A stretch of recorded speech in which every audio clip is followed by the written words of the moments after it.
you ever witnessed the body of a deceased person being chopped up and then given to animals to eat? Have you ever witnessed the flesh and bones of your deceased relatives being cut into pieces, chopped and crushed? For Tibetan Buddhists, this is a tradition. There are rituals there. And they call it a sky burial, or what is usually called a sky burial. Sky burial is a funeral ceremony carried out by Tibetan Buddhists.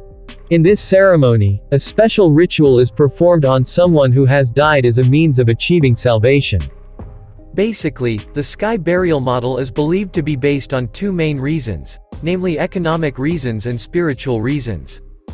The economic reasons are thought to be due to two things. I.e., the first is that the soil structure in the Tibetan area is thin and full of coral rocks, making it difficult to bury bodies. And secondly, there is no firewood to implement other types of burial models, for example corpse burning. Meanwhile, spiritual reasons point to the prospect of salvation. Tibetan Buddhists believe that the soul of a person buried in a sky burial will quickly reach nirvana.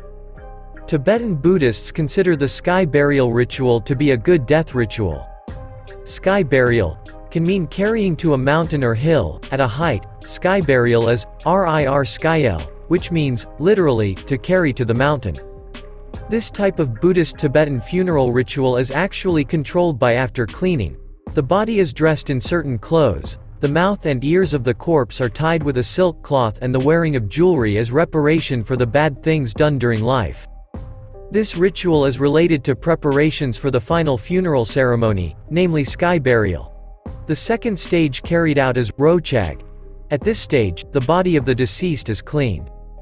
The task of family members is to remove clothes from the deceased person, but still pay attention to the integrity of the body.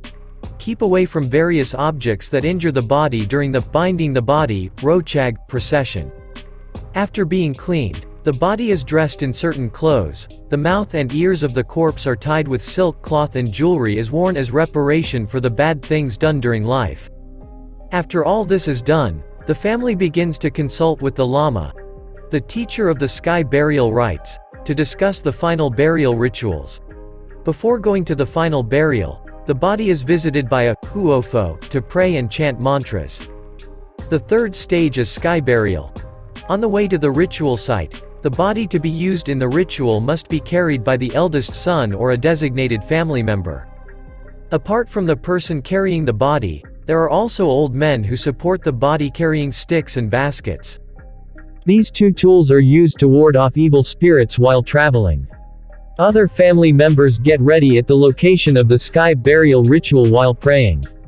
Usually the sky burial ritual is held on a hill.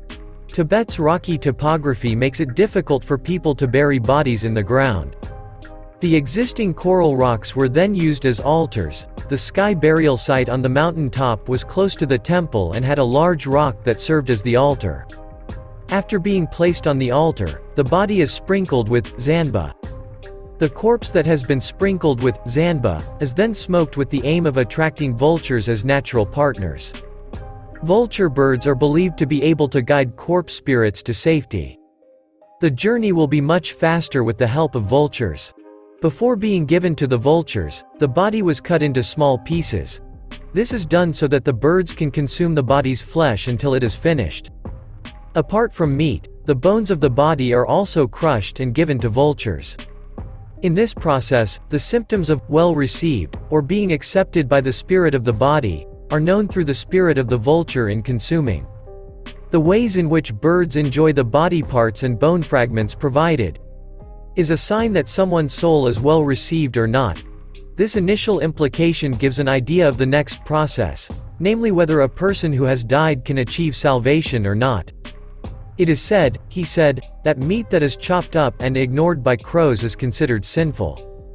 This mourning ceremony ends with a sign of raising the thumbs by all family members as a symbol that the spirit of the deceased is happy. The sky burial ritual shows the close relationship between humans and the universe. Buddhism uses nature as a partner or neighbor who must be protected. This is what makes Tibetan Buddhists believe that donating the bodies of dead people to vultures is the highest form of sacrifice. Buddhism rejects the concept of eternity. According to Buddhists, death is an illustration of the idea of temporality.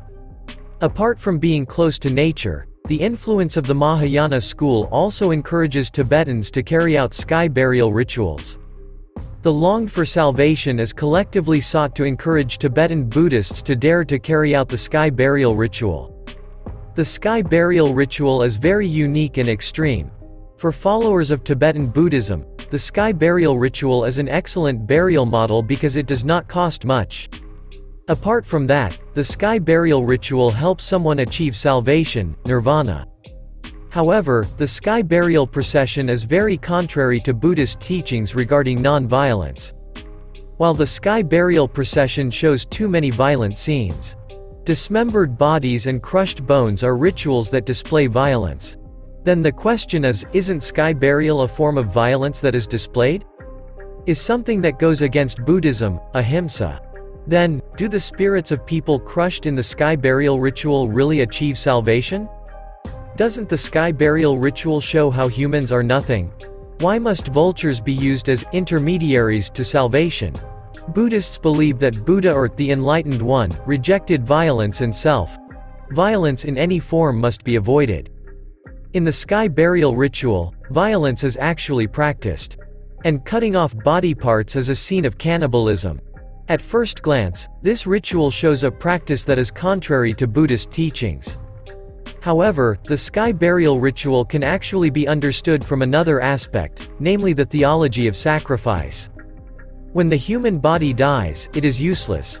Many people have donated their body parts for the safety of others. The last thing we can donate to others when we die is our body. In the sky burial ritual, body parts help the survival of other creatures. And vultures who become intermediaries to nirvana. So Buddhism rejects the concept of creation. For Buddhism, humans exist because of natural laws. The law of cause and effect is recognized as an explanation for the formation of the universe. Humans are formed from matter, soil, and return to matter, soil. Buddhism may understand that the true function of the body is seen if it can be sacrificed to other creatures or is called sacrificial theology. The vulture in Buddhism is a symbol of intercession. Vultures are believed to be able to speed up the process of achieving salvation, nirvana. Vultures always hover high above. Vultures are always flying, hovering in the sky. This shows that vultures are able to accompany the spirits of deceased people to reach nirvana. Namely the desired thing by bringing the spirits of the dead closer to achieving salvation. Vultures are highly valued by Tibetan Buddhists. The sky burial ritual is part of the path to nirvana. The sky burial ritual also shows the close relationship between nature and humans. Humans have a responsibility to nature. If humans are unable to make certain contributions to the survival of other creatures during their lifetime, one of which is that body donations are actually a valuable contribution to other creations.